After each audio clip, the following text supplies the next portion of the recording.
Yan, that's it mga moms. Ito na yung unang kubo ni Brenda. So meron na siyang, anong tawag nga dyan? Nipa, yan. Sorry.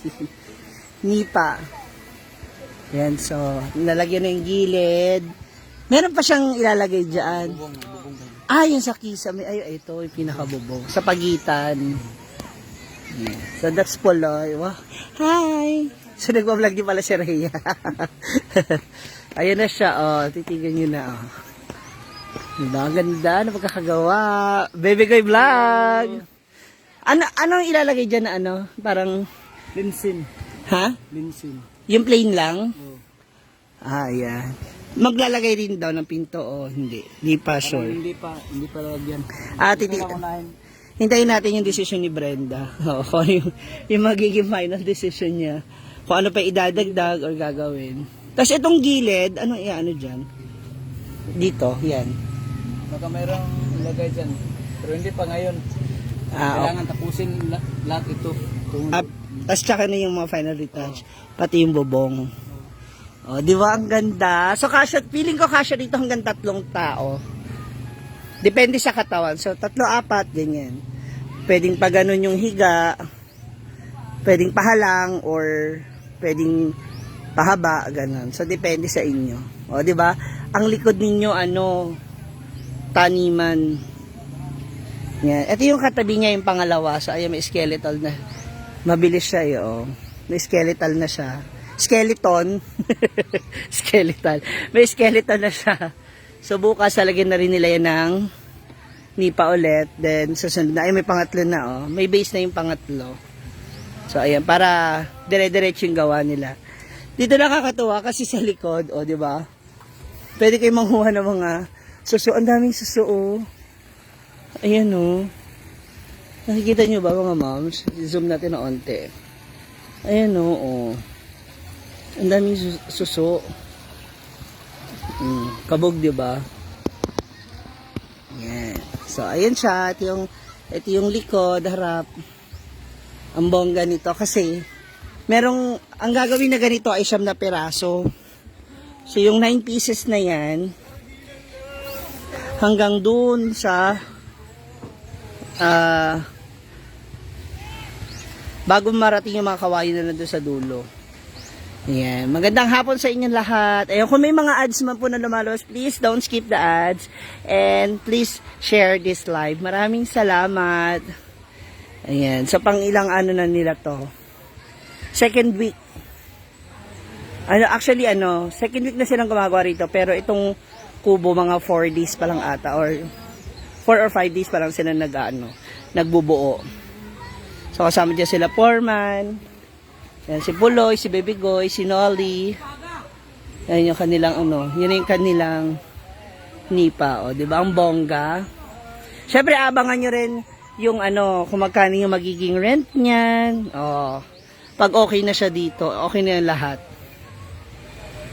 Mabilis na yan, Kaya sa mga gustong mag-overnight, dito, yan pwede. Sa meron din basketballan dyan. Siyempre, may chance din kayo makabanding lahat ng social climbers squad kasi sino yung mga available. Diba?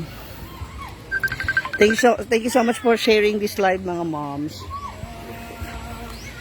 Hello? Ayan. Nak? Ayan na siya. Pak. Diba? Kabog. Ayan na si Melmar, nagbibideo na rin siya para ma-update kayo sa ating ginagawang kubo. Ayan, di ba? Ganda. Ayan yung mga kahoy pa, na ginagamit. Ayan. Marami siya. Tapos yung nipa, nandun pa sa kabilang side. Ay, update ko kayo, dadaling ko kayo doon sa tindahan namin ni Mama Sita. So,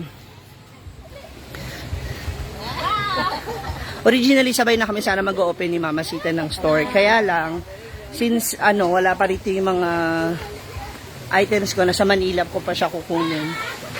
Wonder Nina! Andito naman yung tindahan. So, 28 mag-open na siya. Wow, baby goy. Eto, wow! Chada!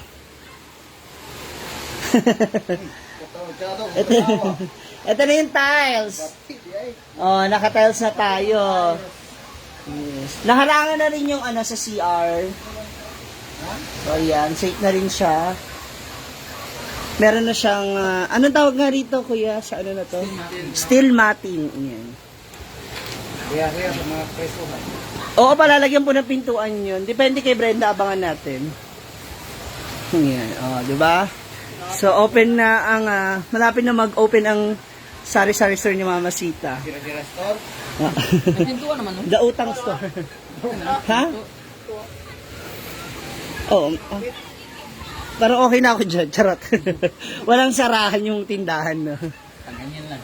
Hindi, yung yung nipa, tinatanong ko may pintuan daw. Wala. Palalagyan na. Si CR, yes. Merong CR doon. Tapos dito, meron ding private restroom. Public restroom sa mga maliligo sa ilog. So, pwede rin itong gamitin. Dito po, walang entrance fee, pero may exit fee. Libre ihi. Bawal dumi. Charot. O, diba? So, dito, andito yung daan, papunta sa ilog. Huwag niyo skip yung ads, please. So, ayan yung daan na rip-rap na nila to papunta dun sa ilog.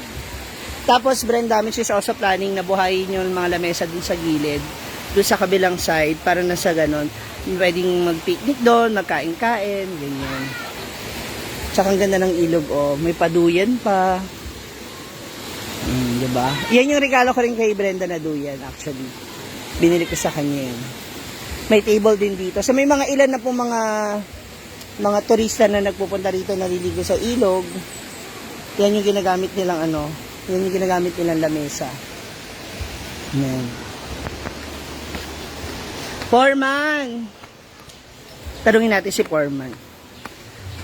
Foreman, dalawa na kayo, yung pangatlo, meron ng base. Saan? May base na, no? Sa tingin mo, mga ilang taon ka pa dito? Para mga, sa tingin ko, mga, mga 3 daw. Mukhang marami pang gagawin, no? Oo, mukhang marami pa papagawa si Brenda dito sa... Ililipat daw ang sapa. Ha? Yung ilog ililipat? No, Oh, di ba? Swimming pool yun. Alam mo, parang mas nakakatakot yung plano na yun. Mas dibdiban yung, ililipat yung ilog papunta dito sa Hinaguan Farm. Kabog yun. Gagawa tayo ng sarili nating daanan. Para makadaan tayo dito. Sa estimate mo, Foreman, yung isang kubo, all in all, pati yung bubong, lahat na, magkano sa tingin mo yung magiging total na expenses? Lahat O yung gastos? Ang gastos? Oo, yun tayo. Parang aabot yun 100. Ay, hindi na. Wala naman sa isang Hindi daan. naman isang daan. Kulang. Oo, Kulang 100,000 yung isang ganun. Di, yung siyam. Yung Sham. Hindi, isa. Hindi, yung isang yung Yung isang... isa lang, parang mga 15, 20. Talaga? Ganun na lang kaya ipatayo ko sa amin. Yung nga, magpatayo daw si Kwan si Gwen. Doon sa kanila? 15 or 20. Kasama na labor. Kasamang libo. Talaga? Yun na lang, no? Para abang-abang parintahan mo yun. Oo, doon. Ay, maganda nga. Ay, nako, thank you, Brenda. Binigyan mo kami idea. Magkakanegosyo rin kami. Oo. So 100 yung Sham na yun. Estimate natin na isang kubo, isang 20. 20. I mean, sagad na yun, yung 20. Sa bagay kasi mag-ano ka pa ng wiring. Wiring. Baka bigla niya pa ipa-double wall yun, no? Bago niya isip niya, alkubahan niya sa takiliran. Sa gilid. Oo. Kanipa, kasi may mga pako. Baka masalugsog. Oo, masalugsog ba? Tama. Ang taray. Ang galing talaga ni Foreman. Thank you, Foreman, ha, sa informasyon. Gusto ko yan talaga. Ilipat na itong ilaw. Para mas gusto ko yung ilog talaga, idea na ilipat. Para makadaan tayo dito. Oo, andito pala yung mga magiging suki namin sa aming tindahan. Mama Sita, sa sweldo na. Pa-advance lang na uhaw lang daw. Hindi, fluorescent talaga yan. Sabi ko kay Mama, mas maganda yung fluorescent. Fluorescent? Fluorescent lamp talaga. Parang isa lang ang O yung ilaw, yung... Yung haba na fluorescent.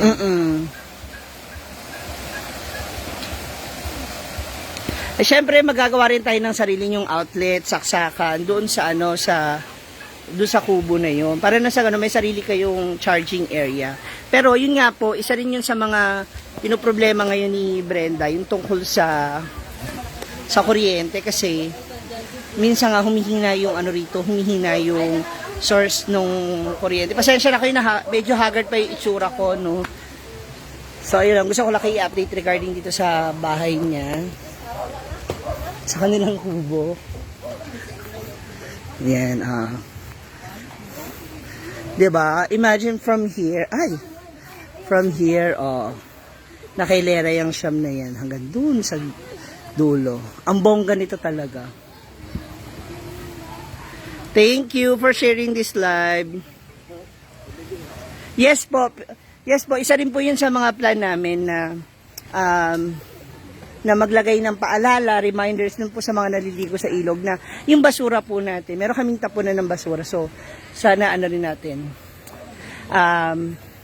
Alagaan tsaka ayusin natin.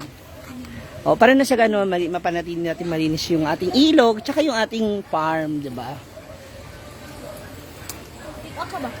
Solar, pag-iisipan po yan, pinagpaplanuhan po ni Brenda kung anong maganda pwedeng gawin nila dyan. Thank you sa mga nagsishare ng live. So, ayan again. Ito na po yan, ha. Oh.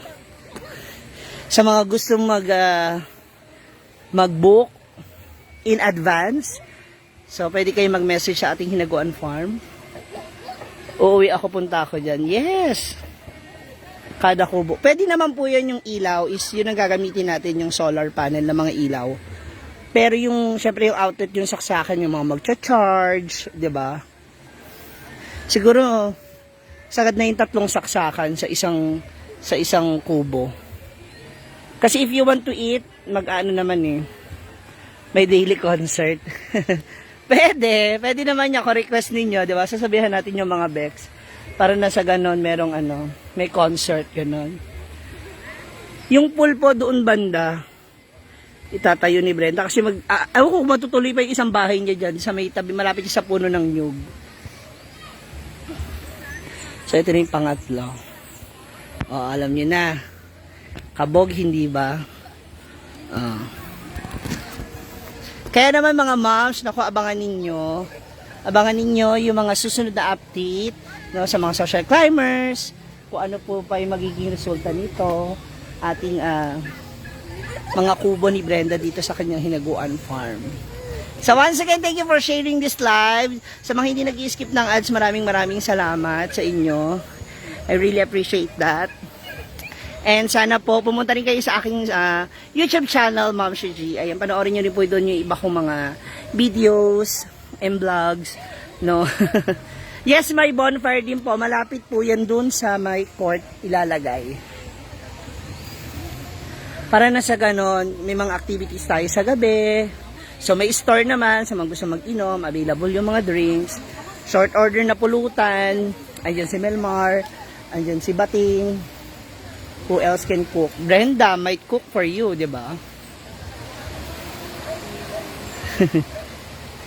Thank you sa mga suggestion ninyo. Alam niyo, nakakataba ng puso. Kasi alam ko na hindi lang kami ang mga excited dito, kundi maging kayo. Kaya maraming salamat sa panonood. Halika! You say hi. Alina! Papakilala ko lang po sa inyo pinakamaganda sa pamilya Amestoso. Hi! Beng! Gwapa ka? Gwapa ka ba? Wow, gwapa ka na.